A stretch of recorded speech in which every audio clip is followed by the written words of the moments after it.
अब मैं आपसे कभी पूछूं कि दुनिया में सभी धर्म संस्कृतियां दावा करती हैं कि हमारे पास बिल्कुल अलग विचार है, हमने बड़ा अच्छा विचार दिया है। अगर हम आपसे पूछें कि हमारी संस्कृति में ऐसा क्या है जो दूसरे में नहीं है, बहुत से लोग कहेंगे साहब उसमें बड़ा सदाचरण की बात कही गई, नैतिकता की बात कही गई। तो लोग कहेंगे ठीक है भाई, दूसरी जगह भी कही गई, शायद कोई फॉलो करता है या नहीं करता। पर मैं अगर आपसे पूछूं कि वो चीज बताइए जो हमारे यहां लिखी और दूसरी जगह लिखी ही नहीं है, वो क्या है?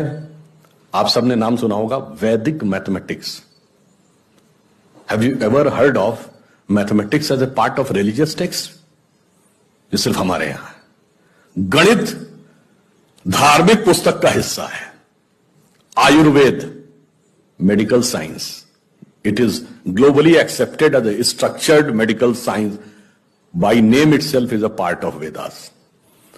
मेडिकल साइंस धर्म ग्रंथ का हिस्सा हो, गणित धर्म ग्रंथ का हिस्सा हो, ये दुनिया में कहीं नहीं, बाकी जगह विज्ञान और गणित का धर्म से संघर्ष है। हमारे यहां वो धर्म ग्रंथ से उद्भूत हो रहे हैं। ये फंडामेंटल डिफरेंस है हमारे और उनके बीच में। और इतना ही नहीं, मैं कभी आपसे, आप लोगों ने ध्यान दिया हो अगर गणित की जो खोज है, वैसे तो बहुत सारी चीजें थी जो अंग्रेजों के आने के बाद छुपा दी गई, क्वाड्रेटिक इक्वेशन हो, अलजेब्रा हो, ट्रिग्नोमेट्री हो, ये सारी चीजें, मगर एक ऐसी चीज है जो कमोबेश सभी लोग मानते हैं, चलो ये तो मान ही लेते हैं कि भारत ने दिया। वो क्या था? शून्य। अब कहा जाता शून्य किसने दिया? आर्यभट्ट ने खोजा। अरे भाई, आर्यभट्ट ने खोजा नहीं, आर्यभट्ट की किताब में पहली बार तुमको लिखा हुआ मिला। अगर आर्यभट्ट ने शून्य खोजा तो बौद्ध मत में शून्यवाद का सिद्धांत कहां से आया? वो तो आर्यभट्ट से पहले के थे। और ये बताइए, कौरवों की 18 अक्षौणी सेना से लेके भगवान राम की जन्म कुंडली बन रही थी, वो बगैर शून्य के बन रही थी। वास्तविकता यह है कि शून्य वेदों से निकला, और वो इस बात को स्वीकार करने को तैयार नहीं होते थे कि धर्म ग्रंथ से निकलता है। इसलिए उनको छटपटाहट थी, इसलिए वो कहने का प्रयास करते हैं किसी और ने निकाला था। और समस्या क्या है? हमारे यहां तो भगवान राम की जो कुंडली निकली है, वो जब नासा के प्लैनेटोरियम सॉफ्टवेयर में डाली गई तो 7114 समथिंग बीसी की डेट निकल आई। अब बताइए, वैसे तो मैं नहीं मानता कि वो डेट सही है, उसके अंदर नक्षत्रों का कैलकुलेशन किया जाए तो बहुत पीछे आएगा, परंतु बताइए, उन लोगों ने हमको समझा दिया कि हम अवैज्ञानिक हैं और हम अंधविश्वासी हैं, जिनमें किसी एक के यहां लिखा है कि धरती चपटी है और एक के में लिखा धरती के चारों तरफ सूरज घूमता है। और ऐसे महान ज्ञानदेव पाड़े लोगों ने हम लोगों को समझा दिया कि हम अनसाइंटिफिक थे और धरती को चपटी और धरती को इस सौरमंडल का केंद्र कहने वाले लोग वैज्ञानिक थे। आज भी जब सूर्य ग्रहण या चंद्र ग्रहण होता है, आप नासा की ऑब्जर्वेटरी बताती है ना, 1950 से पहले नासा नहीं था।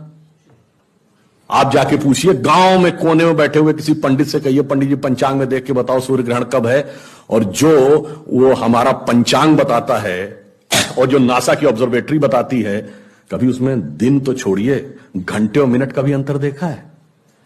हमारा तो कैलकुलेशन 5500 साल से एज इट इज चला रहा है, और उसके बाद उन्होंने हमें बताया कि हम अवैज्ञानिक हैं। आज भी आप बताइए, उत्तर भारत में उतना नहीं दिखता, दक्षिण भारत के मंदिरों में जाइए, नवग्रह बने हैं तो सूर्य केंद्र में है कि धरती केंद्र में है? सूर्य के 7 किरणें होती हैं, 7 घोड़े सूर्य के बने कि नहीं मंदिरों में? अब बताइए, ऐसा हमारे दिमागों में भर दिया जाता है। हम सब ने, जिसने भी, हम लोगों ने भी विज्ञान में पढ़ा कि सबसे पहले 9 ग्रहों की खोज किसने की? केपलर ने। Kepler's law of planetary motion. हम सब ने, जिसने फिजिक्स पढ़ी होगी 10वीं 11वीं 12वीं में, कभी न कभी Kepler's law of planetary motion पढ़े होंगे कि केपलर ने सबसे पहले बताया कि 9 ग्रह होते हैं। अब ये बताइए, इधर जब हम पूजा करते हैं तो पंडित जी हाथ में जल ले क्या बोलते हैं? ब्रह्मा मुरारी त्रिपुरांतकारी भानु शशि भूमि सुतो बुधश्च और गुरुश्च शुक्र शनि राहु केतु सर्वे ग्रहा शांति करो भमंतु। अब ये 9 ग्रहों के नाम केपलर बताए थे कि पंडित जी बताए हैं, और हजारों साल से बता रहे हैं। और उसमें मजे की बात यह है कि मंगल के लिए भूमि सुत, यानी भूमि का बेटा, धरती का बेटा शब्द है। या अब जाके साइंस ने यह कन्फर्म किया है कुछ समय पहले कि एक थ्योरी है कि कभी एक जमाने में बहुत बड़ा एस्टेरॉयड टकराया था कि धरती से, और धरती का एक टुकड़ा अलग हो गया था, वही टुकड़ा बाद में मंगल बन गया। और भूमि सुत हमारे यहां लिखा हुआ, मंगल के पर्यायवाची में भूमि नंदन भूमि सुत जैसे शब्द हैं। अब आप देखिए क्या वैज्ञानिकता है और कैसे उसको इसमें सम्मिलित किया गया। मैंने क्यों बताया, हमारे यहां विज्ञान और धर्म इस कदर एक मत है कि ये उनकी बुद्धि परप्लेक्स हो जाती है कि कैसे हो सकता है।